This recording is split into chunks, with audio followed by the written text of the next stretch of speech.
Everyone, আসসালামু আলাইকুম। সবাই কেমন আছেন? কে কোথা থেকে আমার নতুন ব্লগটি দেখছেন কমেন্ট বক্সে জানাবেন। ডেইলি ডিশ থেকে নতুন একটা রেসিপি নিয়ে আসি। তো প্রেসার কুকারে মসুরের ডাল, মরিচ, আলু, কচু, কচু শাক, টমেটো দিয়ে দিলাম। এখানে কে কে কচু শাকের ঘাটি খেতে পছন্দ করেন, যাতে বেশি কিছু মশলা ইউজ করে না। পরিমাণ মতো হলুদ, পরিমাণ মতো লবণ দিয়ে একটু শাকটি সিদ্ধ করে নেব প্রেসার কুকারে। তো এখন কড়াইয়ে ফোড়ন দিব।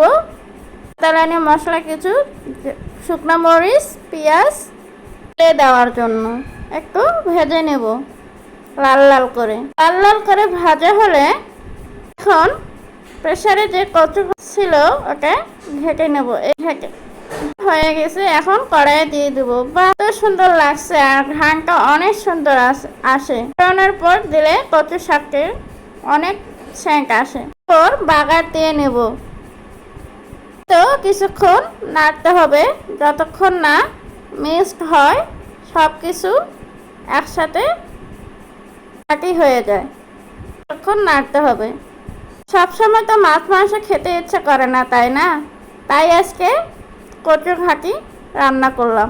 আপনাদের এলাকায় কি কি নামে এটা পরিচিত জানাবেন। আমাদের দিনাজপুর এলাকায় কচু শাকের ঘাটি বলে। কচু শাকের শীতল হয়, আবার কচু শাকের ঘাটিও হয়। খেতে কিন্তু অনেক মজা লাগে। আপনারা কোন কোন এলাকায় শীতল খেতে পছন্দ করেন জানাবেন। কচু শাকে কিন্তু অনেক প্রচুর পরিমাণে ভিটামিন রয়েছে, তাই না?